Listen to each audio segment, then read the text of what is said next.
Shalom, selamat pagi saudara-saudari kekasih di dalam Tuhan. Dimanapun saudara berada saat ini, selamat menikmati hari baru, bulan baru, juga di tahun yang baru. Bersama Yesus Kristus kita cakap melakukan banyak perkara-perkara besar. Hanya tangan Tuhan yang membawa kita sampai sejauh ini, semua karena kasih dan kemurahan Tuhan. Mari kita datang kepada Tuhan. Kita mau menyembah Tuhan, kita mau memuji namanya, dan biarlah kita undang Roh Kudus hadir di tengah-tengah ibadah kita pada siang hari ini. Puji nama Tuhan. Mari saudaraku, saya undang saudara-saudara yang berada di rumah, kita mau menyembah Dia. Kita mau ucap syukur, kita bersyukur kepada Bapa.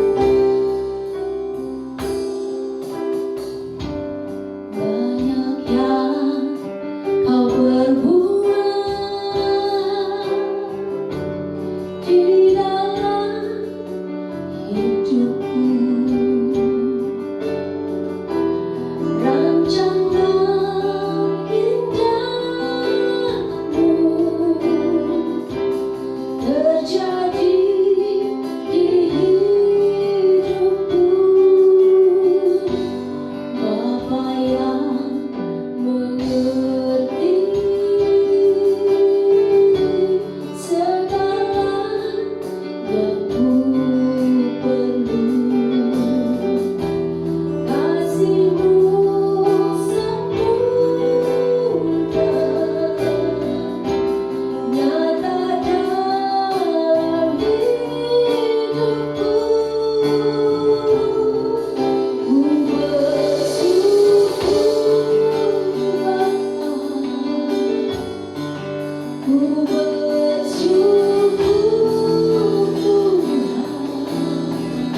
Kasih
Puji Tuhan, saudaraku, tetap ada sukacita yang besar di rumah saudara. Kami semua di sini diberkati dan kita percaya saudara di rumah juga diberkati. Katakan samping kanan kiri, engkau diberkati. Mari kita bangkit berdiri. Haleluya.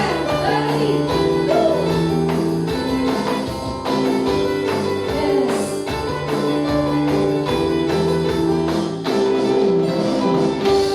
Kasih setiamu nyata bagiku.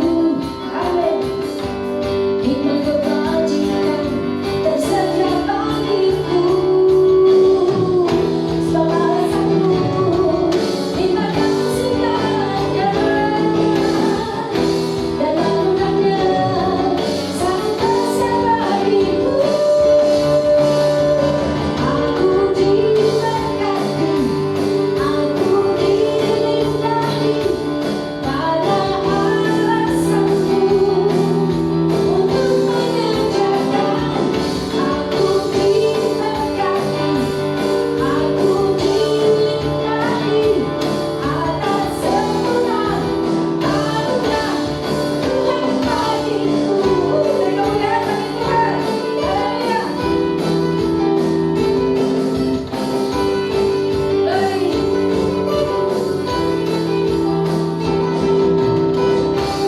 Kasih setiamu nyata bagiku.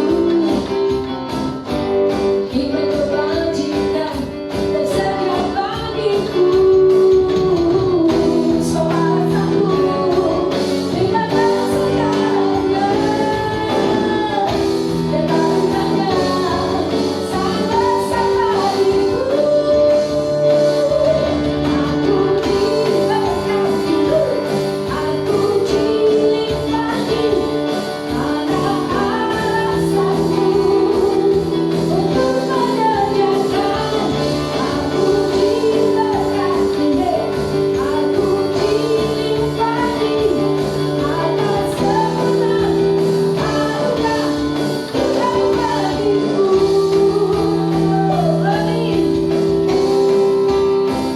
Bersukacita mengenai pujian ini. Haleluya. Kita semua diberkati dalam nama Tuhan. Haleluya. Terima kasih Tuhan.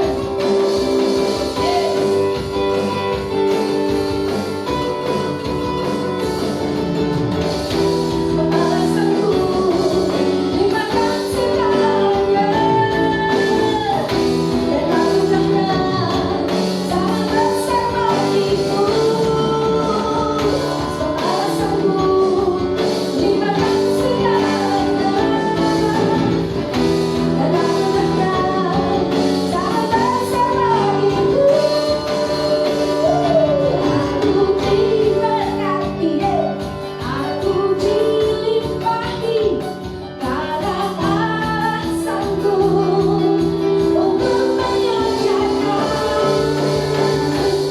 Aku diberkati, aku dilimpahi. Pada alasanmu untuk menyerjakan. Aku diberkati, aku dilimpahi. Atas sempurna anugerah Tuhan bagiku. Atas sempurna anugerah Tuhan bagiku. Atas sempurna anugerah Tuhan bagiku. Kasih Tuhan sempurna, berkat Tuhan sempurna. Haleluya. Beri kemuliaan bagi Tuhan. Glory, haleluya. Saya rasakan sukacita, saya percaya saudara di rumah juga merasakan sukacita itu. Glory, haleluya. Haleluya, puji Tuhan. Saya inginkan saudara tetap berdiri. Kita membawakan pujian ini sebelum kita menerima berkat firman Tuhan. Mari siapkan hati kita. Siapkan hidup kita.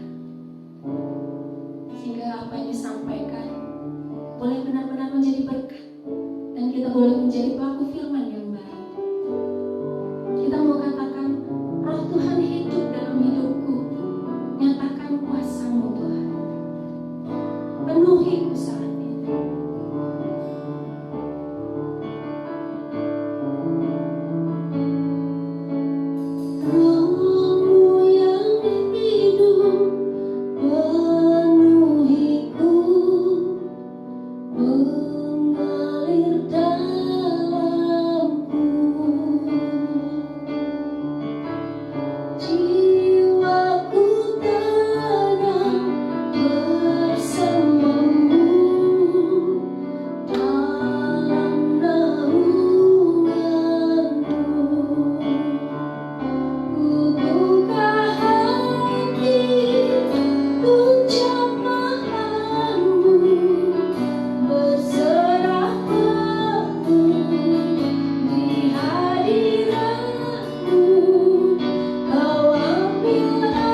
Mari kita satukan hati di dalam doa.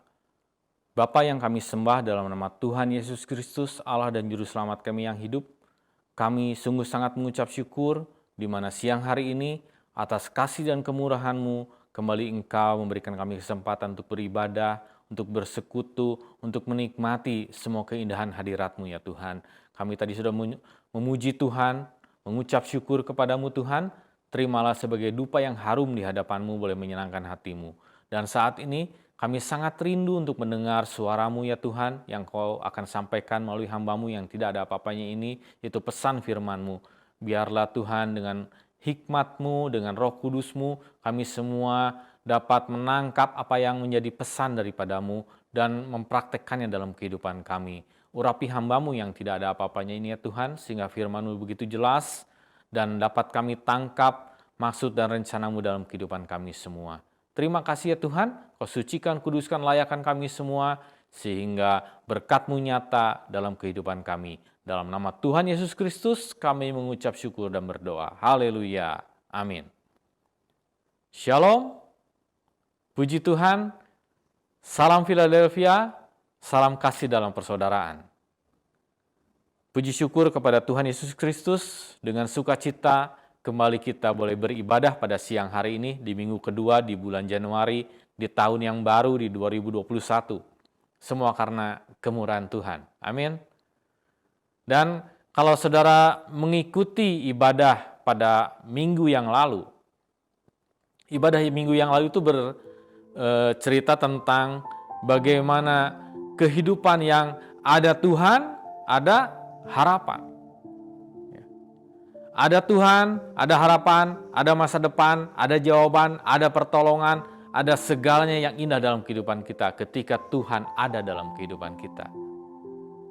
Dan untuk melanjutkan firman Tuhan pada minggu ini, maka minggu ini saya akan beri judul firman Tuhan kita, yaitu kehadiran Tuhan. Mengapa firman Tuhan ini harus dilanjutkan dan mengapa judul firman Tuhan itu berbicara tentang kehadiran Tuhan? Saya punya sebuah kebiasaan dalam keluarga saya, ketika selesai ibadah raya, sambil saya balas-balas WA, sambil kita mempersiapkan makan siang, maka kita akan berbincang-bincang satu sama lain. Apa yang sudah didapatkan dalam ibadah tersebut. Dan ketika saya tanya anak saya, apa yang kamu dapat dalam ibadah tadi? Apakah kamu mengerti firman Tuhan yang disampaikan? Dia bilang, ya sih, sekarang saya ngerti bahwa kehidupan kita harus ada Tuhan. Tuhan harus menjadi bagian dalam kehidupan kita. Karena di luar Tuhan kita tidak dapat berbuat apa-apa. Tapi bagaimana cara menghadirkan Tuhan dalam kehidupan kita? Karena itu saya menganggap bahwa ini juga mungkin menjadi pertanyaan bagi banyak orang. Oleh karena itu siang hari ini mari kita sama-sama belajar, mari kita sama-sama rendahkan diri, kita mohon hikmat Tuhan agar pesan Tuhan dapat memberikan kita suatu jawaban dalam kehidupan kita. Bagaimana kita bisa mempraktekkan firman Tuhan sehingga bukan hanya bacaan-bacaan biasa, bukan hanya sekedar kebiasaan rutin yang kita dengar setiap minggu, tapi firman itu bekerja dalam kehidupan kita, menjadi nyata dalam kehidupan kita. Amin. Mari kita buka firman Tuhan kita dalam 1 Samuel 7 ayat 1 dan 2 dan dilanjutkan dengan 2 Samuel 6 ayat yang ke-11. 1 Samuel 7 ayat 1 dan 2, lalu kita lanjutkan dengan 2 Samuel 6 ayat yang ke-11. Saya akan bacakan untuk saudara. Lalu orang-orang Kiryat Yearim datang. Mereka mengangkut tabut Tuhan itu dan membawanya ke dalam rumah Abinadab yang di atas bukit. Dan Eleazar anaknya mereka kuduskan untuk menjaga tabut Tuhan itu. Sejak tabut itu tinggal di Kiryat Yearim, berlalulah waktu yang cukup lama, yakni 20 tahun, dan seluruh kaum Israel mengeluh kepada Tuhan. Dilanjutkan dengan 2 Samuel 6 ayat yang ke-11. 3 bulan lamanya tabut Tuhan itu tinggal di rumah Obed-Edom, orang Gad itu, dan Tuhan memberkati Obed-Edom dan seisi rumahnya. Puji Tuhan. Untuk memahami tentang kehadiran Tuhan, maka kita harus mengerti bahwa ada 2 dimensi yang berbicara tentang kehadiran Tuhan. Yang pertama itu berbicara tentang Tuhan adalah Allah yang maha hadir. Sering disebut dengan istilah omnipresent. Tuhan yang maha hadir. Artinya, arti hadir di sini bukan berarti yang asalnya tidak hadir menjadi hadir. Tapi Tuhan Maha Hadir itu Tuhan di atas ruang dan waktu. Dia tidak bisa dibatasi oleh ruang dan waktu. Beda dengan manusia. Manusia tidak bisa berada dalam dua tempat yang sama, dalam waktu yang sama. Tapi Tuhan ada dalam seluruh ruang dan waktu tersebut, dalam dimensi ruang dan waktu, karena Dia sendiri yang menciptakan ruang dan waktu. Jadi ketika bicara tentang Tuhan yang Maha Hadir, maka dimanapun kita berada dalam kondisi seperti apapun, dan dimanapun bumi ini ada, maka di situ ada Tuhan. Karena itu walaupun saudara dan saya ada dalam waktu yang berbeda, dalam tempat yang berbeda, tapi ketika kita sama-sama menyembah dalam hadirat Allah, maka kita bisa sama-sama merasakan hadirat Allah. Amin. Dan dalam perjanjian lama, lambang daripada kehadiran Allah dinyatakan dalam ruang maha kudus di mana Allah bersemayam di atas tabut Allah. Hal selanjutnya yaitu tentang dimensi yang kedua yang harus saudara mengerti adalah disebut dengan istilah manifest presence of God. Artinya karya kehadiran Tuhan. Tuhan memang maha hadir, tapi tidak semua orang mengalami kehadiran Tuhan. Tuhan memang maha hadir, Dia ada bagi semua orang. Tapi ketika berbicara tentang karya daripada kehadiran Tuhan tersebut terjadi dalam kehidupan seseorang, maka tidak semua orang bisa mengalami hal itu. Sebagai contoh yang sangat jelas firman Tuhan yang tadi kita baca. Bagaimana tabut Allah itu pernah ada di rumah Abinadab selama 20 tahun. Dan tabut Allah yang sama pernah ada di rumah Obed-Edom selama 3 bulan. Tapi selama 20 tahun ternyata tidak ada karya apa-apa dari kehadiran tabut Allah yang merupakan lambang kehadiran Tuhan tersebut. Dan itu berbeda dengan apa yang terjadi dalam keluarga Obed-Edom. Hanya 3 bulan, tapi firman Tuhan menyatakan bahwa dalam 3 bulan tersebut, karena kehadiran tabut Allah tersebut, ada berkat yang luar biasa yang terjadi dalam keluarga Obed-Edom. Apakah Tuhan gak adil? Seringkali kita melihat ada orang Kristen yang sudah 20 tahun ke gereja. Dia rajin, dia taat, dia setia.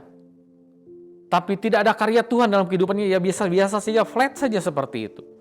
Tapi ada orang yang baru 3 bulan mengenal Tuhan, tapi terjadi mujizat, terjadi karya nyata dalam kehidupannya. Apa perbedaannya? Mungkin kita berpikir, oh Abinadab nggak setia, dia nggak taat, dia nggak konsisten orangnya, dia nggak hormat kepada tabut Allah tersebut yang merupakan lambang kehadiran Allah tersebut. Tapi kalau kita perhatikan kisah daripada Abinadab ini dalam 1 Samuel 7 tadi, saudara bisa baca 1 pasal secara penuh. Ya.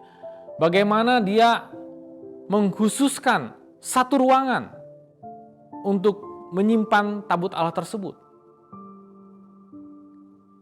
Bagaimana dia mengkhususkan anaknya untuk melayani, untuk merawat, untuk juga menjaga daripada tabut Allah tersebut. Jadi kalau berbicara tentang ketaatan, dia taat, dia setia, dia konsisten 20 tahun bukan waktu yang sebentar. Dia hormat. Lalu apa perbedaan tersebut? Apa perbedaan yang terjadi dalam keluarga Abinadab dan keluarga Obed-Edom?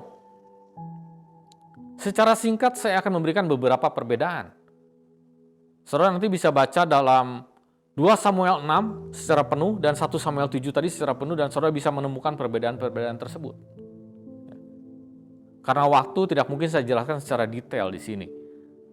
Tapi saya mencatat ada beberapa perbedaan. Yang pertama adalah dikatakan dalam 1 Samuel 7 ayat yang pertama tadi yang kita baca. Lalu orang-orang Kiryat Yarim datang, mereka mengangkut tabut Tuhan itu dan membawanya ke dalam rumah Abinadab yang di atas bukit. Jadi tabut Allah tersebut dibawa oleh orang-orang ke rumah Abinadab, tapi yang di atas bukit, artinya ada rumah yang lain yang merupakan tempat tinggal daripada Abinadab. Artinya terpisah, memang dikhususkan rumahnya yang di atas bukit, ditaruh buat disimpan tabut Allah. Dan ini sangat berbeda dengan yang terjadi dalam keluarga Obed-Edom. Saudara baca firman Tuhan yang dalam 2 Samuel pasal yang ke-6 tersebut, maka dikatakan bahwa tabut Allah itu dibawa masuk ke dalam rumahnya, artinya tinggal bersama-sama Obed-Edom. Itu perbedaan yang pertama. Lalu perbedaan yang kedua, dikatakan bahwa Abinadab memilih salah satu anaknya itu Eleazar untuk merawat, untuk juga memelihara tabut Allah tersebut. Hanya satu anaknya yang dikhususkan. Kelihatannya bagus, tapi sebetulnya kemana anak-anak yang lain? Kenapa tidak dalam satu keluarga? Berbeda dengan keluarga dari Obed-Edom. Ternyata Obed-Edom itu tidak mengkhususkan satu orang saja, tapi seluruh isi rumahnya, anak-anaknya juga saudara-saudaranya diajar untuk bagaimana cara melayani daripada kehadiran Allah tersebut. Memelihara tabut Allah tersebut. Bahkan Obed-Edom sampai mempunyai sebuah rombongan besar para pelayan-pelayan Tuhan yang merupakan keluarganya sendiri. Dalam 1 Tawarik 26 ayat yang ke-8 dikatakan, mereka sekalian adalah dari keturunan Obed-Edom, yakni mereka sendiri, anak-anak mereka dan saudara-saudara mereka, masing-masing orang yang gagah perkasa, cakap untuk pekerjaan itu. 62 orang jumlahnya dari Obed-Edom. Kalau baca ayat-ayat sebelumnya dalam 1 Tawarik 26 ini, maka kita bisa melihat bagaimana diberkatinya keturunan Obed-Edom dan mereka konsisten menjadi para pelayan Tuhan. Ada yang menjaga pintu gerbang, ada yang tugas-tugas lain, ada yang menjadi pengikat kemah. Di sini melihat suatu perbedaan yang jelas. Hanya satu orang yang terlibat, sementara yang lain tidak terlibat, tapi ini satu keluarga terlibat. Keluarga besar bahkan. Itu ciri yang kedua, perbedaan yang kedua. Perbedaan yang ketiga, kita bisa lihat bagaimana cara Abinadab memperlakukan tabut Allah tersebut. Dia tidak mengerti bagaimana memperlakukan kehadiran Allah. Dan itu dibuktikan ketika tabut Allah tersebut akan dipindahkan ke Yerusalem oleh Daud. Maka disiapkan satu kereta yang masih baru, kuda yang masih baru, yang belum pernah ditunggangi, dan dinaikkanlah tabut Allah tersebut. Padahal hal itu tidak berkenan di hadapan Tuhan. Karena perintah Tuhan sangat jelas. Bagaimana cara mengangkut tabut itu ada caranya. Ada cara yang berkenan. Dalam Keluaran 25 ayat 14, dikatakan, haruslah engkau memasukkan kayu pengusung itu ke dalam gelang yang ada pada rusuk tabut itu, supaya dengan itu tabut dapat diangkut. Jadi di pinggiran tabut Allah tersebut ada gelang-gelangnya, 4 sudutnya. Dan ada kayu pengusung, dimasukkanlah kayu pengusung itu, kemudian diangkat ke 4 orang suku Lewi ke atas bahunya. Itulah cara yang berkenan di hadapan Tuhan. Tapi Abinadab tidak mengerti karena dia hanya menganggap tabut Allah itu adalah sebuah barang benda yang sangat sakral dan berharga. Dan ini sangat berbeda dari apa yang dilakukan oleh Obed-Edom.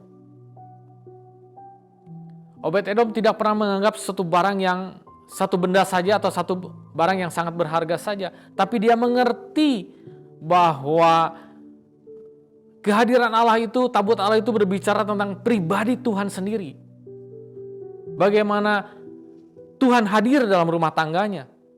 Sehingga dia sadar bahwa dia harus ada fellowship, harus ada relationship dengan pribadi Allah tersebut. Makanya disitulah kunci bagaimana Obed-Edom mengalami berkat Tuhan yang luar biasa. Jadi dari perbedaan-perbedaan yang sudah saya paparkan tersebut, kita bisa mengambil satu kesimpulan. Bahwa karya kehadiran Tuhan yang dinyatakan dalam hidup seseorang ketika orang tersebut mengerti bagaimana menjalin suatu relationship, suatu fellowship dengan Tuhan. Relationship, fellowship adalah kunci bagaimana kita bisa mengalami karya-karya kehadiran Tuhan dalam kehidupan kita. Amin. Tapi Pak, saya tuh orang berdosa, saya masih banyak kelemahan kekurangan Pak. Apakah saya layak berfellowship dengan Tuhan? Apakah Tuhan mau berrelationship dengan saya? Mungkin itu yang menjadi pertanyaan dan menjadi ganjalan dalam kehidupan orang-orang percaya. Layaknya sih saya di hadapan Tuhan? Apakah benar Tuhan yang sedemikian maha segalanya itu mau berrelationship dengan kita? Tapi firman Tuhan jelas mengatakan bahwa kerinduan Tuhan, kecintaan Tuhan, kasih Tuhan, kekangenan Tuhan pada manusia jauh lebih besar daripada cinta manusia kepada Tuhan. Dan diumpamakan dalam Mazmur 103 ayat yang ke-13 mengatakan bahwa seperti Bapa sayang kepada anak-anaknya, demikian Tuhan sayang kepada orang-orang yang takut akan Dia. Inilah gambaran bagaimana besarnya kasih Tuhan dalam kehidupan kita sebagai orang-orang percaya. Digambarkan dengan seorang bapa dengan seorang anaknya. Saya seorang bapa, saya juga seorang ayah dari anak-anak saya. Saya mengerti betul makna daripada firman Tuhan ini. Anak bagi saya adalah bagian daripada darah daging saya. Belahan jiwa saya. Saya memang bisa marah kepada anak saya. Saya bisa menghukum anak saya. Kalau anak saya salah, anak saya mengesalkan hati saya bisa saja menghukum dan mendisiplinkan mereka, memarahi mereka, memberikan nasihat kepada mereka, melakukan teguran kepada mereka. Tapi kemarahan saya, hukuman saya tidak bisa melebihi dari cinta saya kepada anak-anak saya, kasih saya kepada anak-anak saya. Saya ingat ketika almarhum kakak saya dipanggil Tuhan. Papa saya berkata, jika boleh nawar kepada Tuhan, harusnya Papa yang diangkat. Papa yang dipanggil Tuhan. Jangan koko kamu. Masih muda, Papa udah tua, udah hampir selesai semuanya. Di situ membuktikan bagaimana kasih Bapa kepada anaknya. Itu baru manusia yang masih banyak ketidaksempurnaan, yang masih banyak kelemahan kekurangan seperti diri saya. Apalagi Tuhan kita yang begitu sempurna. Kasihnya begitu sempurna dalam kehidupan kita. Jadi tidak ada alasan lagi untuk saudara minder, untuk saudara tidak berani, tidak percaya bahwa Tuhan itu jauh lebih besar kasihnya kepada kita daripada kita kepada Tuhan. Amin.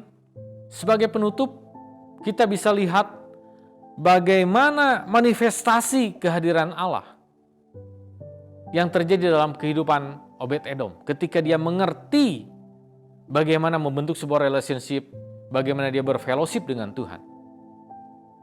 Kita lihat dalam 2 Samuel 6 ayat yang ke-12. Diberitahukanlah kepada Raja Daud demikian, Tuhan memberkati seisi rumah Obed-Edom dan segala yang ada padanya oleh karena tabut Allah itu. Jadi oleh karena tabut Allah, oleh karena kehadiran Tuhan, maka ada karya-karya nyata yaitu Tuhan memberkati seisi rumah Obed-Edom. Ada apa aja dalam isi rumah Obed-Edom tersebut? Ada istrinya, ada anak-anaknya, ada familinya, ada kambing dombanya, bicara tentang usaha pekerjaan, tentang harta. Semuanya diberkati oleh Tuhan secara luar biasa. Lalu dikatakan dan segala yang ada padanya. Apa yang ada dalam diri Obed-Edom? Harapannya, impiannya, kesehatannya, keinginan hidup berbahagia, damai sejahtera, sukacita. Itu yang Tuhan berkati dan berikan segalanya dalam kehidupan Obed-Edom. Karena apa? Karena Obed-Edom menjalin suatu hubungan yang erat, relationship dengan Tuhan. Karena Obed-Edom rindu selalu bersekutu dengan Tuhan, berfellowship dengan Tuhan. Sehingga kehadiran, karya nyata, kehadiran daripada Tuhan tersebut begitu melimpah dalam kehidupan Obed-Edom dan rumah tangganya. Amin. Bukankah hal-hal ini yang kita rindukan saat-saat ini?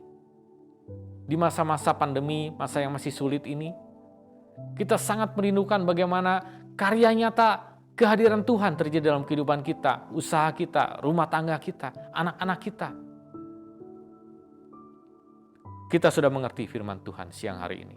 Kuncinya bagaimana kita bisa membangun sebuah relationship dengan Tuhan. Bagaimana kita bisa membangun sebuah fellowship, sebuah persekutuan dengan Tuhan. Jangan jadikan ibadah ini hanya sebagai ibadah rutinitas saja. Seperti Abinadab menganggap kehadiran Tuhan hanya sebagai sebuah benda yang harus dihormati, dihargai. Tapi tidak rindu bersekutu, tidak rindu berfellowship, tidak rindu untuk menjalin hubungan yang lebih erat. Tapi mari jadikan kehidupan kita dengan Tuhan adalah sebuah kehidupan yang semakin hari semakin intim, semakin dekat dengan Tuhan. Ibadah hari Minggu hanya salah satu ungkapan cinta kasih kita kepada Tuhan. Tapi tidak cukup hanya 1 jam. Saudara juga harus membangun satu relationship yang baik dalam kehidupan sehari-hari saudara dan saya. Mulai dari bangun pagi, mulai dari aktivitas kita, sertakan Tuhan selalu. Buat satu relationship, satu persekutuan yang indah dengan Tuhan. Maka itulah yang akan menjadi kunci jawaban bagaimana kerinduan kita, karya Tuhan terjadi dalam kehidupan kita di sepanjang tahun 2021 ini. Amin. Jadi mari kita simpulkan firman Tuhan pada siang hari ini. Ada Tuhan, ada harapan. Ada Tuhan, ada masa depan. Ada Tuhan, ada jawaban. Ada Tuhan, ada kesembuhan. Kita mengerti bagaimana bersama Tuhan kita akan mengalami hal-hal yang luar biasa. Karena itu, hadirkan Tuhan dalam kehidupan saudara dan saya. Bagaimana cara menghadirkan Tuhan? Mari kita buat suatu relationship yang baik. Mari kita buat suatu fellowship yang semakin hari semakin indah di hadapan Tuhan. Sehingga karya-karya yang nyata daripada kehadiran Tuhan, berkat Tuhan di masa sulit sekalipun, itu yang akan terjadi. Itu yang akan tergenapi dalam kehidupan saudara dan saya. Amin. Puji Tuhan.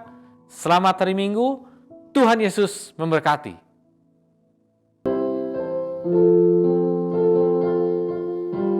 Mari jemaat Tuhan, saya undang saudara bangkit berdiri. Kita akan tutup dalam doa ibadah ini. Tapi sebelum itu mari kita masuk lebih dalam hadirat Tuhan. Nyatakan kerinduan kita. Bagaimana Tuhan hadir dalam kehidupan kita. Mari sama-sama kita katakan lagu ini. Ku ingin selalu bersekutu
rindu karya nyata dari kehadiran-Mu terjadi, tergenapi dalam kehidupan kami. Oleh karena itu Tuhan, siang hari ini kami berdoa kepada-Mu. Kami berjanji ya Tuhan, kami mau hidup lagi lebih intim di hadapan-Mu Tuhan. Kami mau menjadikan hidup kami persekutuan yang indah dengan-Mu Tuhan. Kami mau membangun suatu hubungan, suatu relationship yang indah bersama-Mu Yesus. Karena kami tahu Engkau sangat-sangat juga merindukan kami ya Tuhan. Terima kasih Yesus. Terima kasih ya Tuhan. Kami tidak ragu, kami tidak khawatir lagi, kami tidak bimbang lagi, kami tidak takut lagi. Karena kami yakin percaya Tuhan hadir dalam kehidupan kami. Terima kasih Yesus. Terima kasih ya Tuhan. Memberkati jemaat-jemaat-Mu, juga setiap orang yang sedang mengikuti ibadah online ini.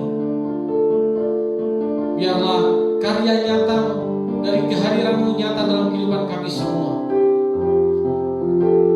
Dimanapun kami berada, apapun yang kami kerjakan dalam seminggu ke depan, kami percaya penyertaan-Mu yang sempurna selalu terjadi dalam kehidupan kami. Terima kasih ya Tuhan. Terima kasih Yesus. Berkati semua jemaat-jemaat di GSPD Philadelphia Immanuel Cimahi ini dengan kekuatan kesehatan yang daripada-Mu.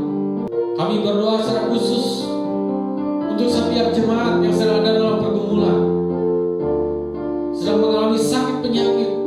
Di dalam nama Tuhan Yesus Kristus, kuasa kehadiran-Mu akan menyentuh kehidupan jemaat yang sakit, menyembuhkannya secara sempurna di dalam nama Tuhan Yesus Kristus. Kami berdoa untuk jemaat yang sedang ada dalam masalah pergumulan ekonomi, yang sedang mencari pekerjaan, yang sedang memulai bisnis usaha yang baru. Biarlah Engkau tolong di dalam nama Tuhan Yesus Kristus, bukakan jalan bagi kami, sehingga dalam masa sulit ini kami tetap merasakan berkat-Mu, merasakan pemeliharaan-Mu, Engkau yang mencukupkan setiap kebutuhan kami. Terima kasih ya Tuhan. Terima kasih Yesus. Berdoa juga untuk segenap pekerja, untuk juga Bapak Ibu Gembala kami, untuk juga semua kegiatan-kegiatan dalam ibadah online ini ya Tuhan. Biarlah kuasa-Mu yang bekerja sempurna atas apa yang kami kerjakan ini, dan dapat menjadikan ini berkat bagi kehidupan jemaat-jemaat kami ya Tuhan. Terima kasih ya Tuhan. Terima kasih Yesus. Kami terus berdoa juga Tuhan untuk bangsa dan negara kami, untuk kota Bandung, untuk kota Cimahi. Biarlah dengan kasih dan kemurahan-Mu ya Tuhan, Engkau yang membuat semua keadaan ini berangsur-angsur membaik. Biar Engkau memberkati semua pemimpin-pemimpin dari pusat sampai daerah. Berikan mereka hikmat dalam mengambil keputusan. Berikan mereka hati yang takut akan Engkau dalam pekerjaan mereka. Dan kami yakin percaya bangsa dan negara kami akan dipulihkan, akan kembali diberkati, dan dapat punya suatu kehidupan yang normal. Terima kasih ya Tuhan. Sebentar kami akan berpisah satu sama lain, dan kami mau terima berkat-Nya daripada-Mu. Mari jemaat Tuhan, angkat kedua tangan-Mu, katakan amin untuk setiap berkat yang Kau terima. Diberkatilah keluarga-Mu, diberkatilah anak-anak-Mu, diberkatilah usaha-Mu, diberkatilah pekerjaan-Mu, diberkatilah apapun yang Kau kerjakan dan usahakan, dimanapun Kau berada. Karena itu, hiduplah dan berjalanlah dalam anugerah Allah Bapa, kasih sayang Yesus Kristus, dalam persekutuan dengan Roh Kudus, mulai saat ini sampai Maranatha, sampai Yesus datang kedua kembali. Mari setiap orang percaya bersama kita katakan amin. Puji Tuhan, Tuhan Yesus memberkati.